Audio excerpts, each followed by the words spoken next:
తాజా అంశం చూస్తున్నాం. గుంటూరు అరండలపేట పిఎస్ వద్ద గత రాత్రి మహిళ ఆత్మహత్య యత్నం చేసుకున్న ఘటన కలకలం రేపింది. పోలీసుల వేధింపులతోనే ఆత్మహత్యకు యత్నించినట్లు బాధిత మహిళ వెల్లడించింది. అయితే ఈ ఘటన ఆలస్యంగా వెలుగులోకి వచ్చింది. ఆత్మహత్య యత్నం చేసుకున్న మహిళను వెంటనే పోలీసులు గుంటూరు ప్రభుత్వ ఆసుపత్రికి తరలించారు. ఇక చికిత్స అనంతరం ఆమె ఆరోగ్యం కుదుటపడింది. అయితే తనపై అక్రమ కేసులు పెట్టి ఇబ్బందులు పెడుతున్న ఎస్ఐపై చర్యలు తీసుకోవాలని బాధిత మహిళ వేడుకుంటుంది.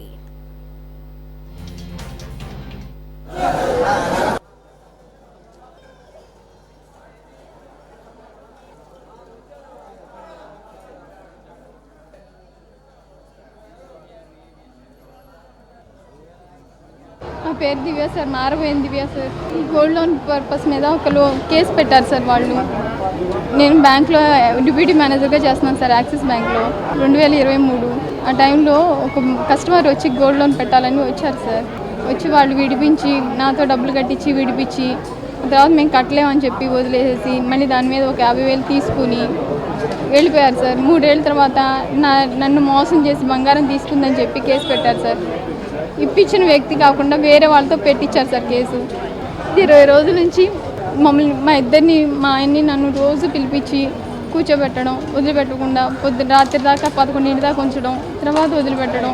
మా ఇంట్లో పిల్లలు ఉన్నారు సార్, స్కూల్కి వెళ్తున్నాను సార్, నాకు ఇబ్బందిగా ఉంది సార్ అన్న కూడా వదిలిపెట్టట్లేదు సార్. ఆల్రెడీ నాతో 2,15,000 రూపాయలు డబ్బులు కట్టించి బంగారం అంతా సీజ్ చేస్తారు సార్. ఆ కేసు ఏంటి అనేది కూడా చెప్పట్లేదు సార్. నాకు నా ఫోన్ తీసేసుకున్నారు, మా ఆయన ఫోన్ తీసేసుకున్నారు, రోజు పిలిపిస్తున్నారు. మాకు కనీసం కాంటాక్ట్ అవ్వడానికి కూడా ఫోన్లు లేవు సార్. ఎస్ఐ గారు సార్, నరసింహరావు గారు సార్, అరండలపేట 10వ లైన్ సార్. ఆ బంగారం సీజ్ చేసింది కాకుండా ఇంకా ఉంది తీసుకురామని అంటున్నారు సార్. ఇంకా లేదు సార్, నా దగ్గర అంతవరకే ఉంది సార్ అని చెప్తున్నా కూడా వినట్లేదు సార్. నా దగ్గర ప్రూఫ్స్ ఉన్నాయి అది ఇది అని అంటున్నారు సార్. ప్రూఫ్స్ ఉంటే తీసుకోండి సార్, నా దగ్గర ఏం లేదు సార్ అన్న కూడా వదిలిపెట్టట్లేదు సార్. నన్ను నిన్న రాత్రి కూడా పిల్లలకి బాగాలేదన్నా కూడా వదిలిపెట్టలేదు సార్.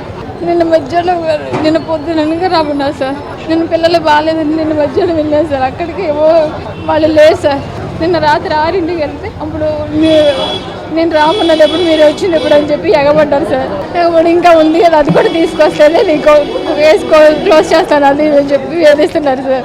సరే సార్, మీ ఇష్టం వచ్చింది చేయండి, ఇంకా నా దగ్గర డబ్బులు లేవు, బంగారం లేదు, నేనేం చేయలేదని చెప్పి ఎలుకలు మంది తీసుకున్నాను సార్. నేను ఆటోలో తీసుకొచ్చి నన్ను ఇక్కడ పడేసి మళ్ళీ 1 గంట ఆగాక నాతో కక్కిచ్చాక మా ఆయన తీసుకెళ్ళిపోయారు సార్. నా దగ్గరికి లేడీ కానిస్టేబుల్ పంపించి నిన్న 12:30 కూడా మా ఆయన వదలలేదు సార్. ఇక్కడ కూర్చుని చూసి మళ్ళీ నేను పోలీస్ స్టేషన్కి వెళ్ళాను సార్. అయిపోయిందిలే ఏం లేదులే అని చెప్పి మా ఆయనతో ఏదో లెటర్లు రాయించుకుని సంతకాలు చేసుకుని పంపించారు సార్ మా ఇద్దరిని. వేరే ఇప్పుడు మామూలుగా లేదు సార్. నాకు న్యాయం చేయండి సార్. నేను డబ్బులు కట్టున్నాను సార్, 2,15,000 రూపాయలు కట్టాను సార్. వాళ్ళు ఎప్పుడో 3 ఏళ్ళ క్రితం నాకు వదిలేశారు సార్. అమ్మేశారు సార్. అది అమ్మేసి మళ్ళీ వచ్చి కావాలని చీటింగ్ కేసు పెట్టారు సార్ వాళ్ళు.